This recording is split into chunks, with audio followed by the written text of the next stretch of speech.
Zelenskidən qırmızı xətt xəbərdarlığı, Trampa Rusiya mesajını göndərdi.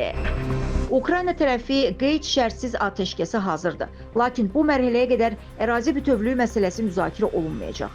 Report RBK Ukraynaya istinadən xəbər verir ki, bunu Ukrayna prezidenti Volodimir Zelenski jurnalistlərə açıqlamasında deyib. Bugün biz qeyd şərtsiz atəşkəsi müzakirə edirik. Ərazi məsələsini müzakirə eləmirik. Siz mənim münasibətimi və qırmızı xəttlərimizin nədən ibarət olduğunu bilirsiniz. Biz müvəqqəti olaraq işğal olunmuş ərazilərimizdən heç birini heç vaxt Rusiya kimi tanımayacaq, deyə Zelenski vurğulayıb.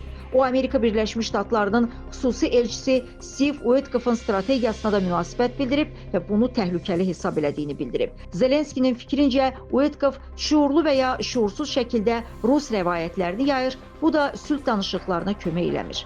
Prezident həmçinin vurğulayıb ki, Ukrayna atəşkəsi dəstəkləməyə hazırdır. Amma Rusiya gərginliyi artıraraq daha çox ərazi ələ keçirməyə çalışır. Amerika Birləşmiş Ştatları prezidenti Donald Trump Rusiyaya qarşı ciddi sanksiyalar tətbiq etməyə və addımlar atmağa nə qədər meyilli olsa, biz atəşkəsə o qədər yaxın olacaq, deyə Zelenski bildirib.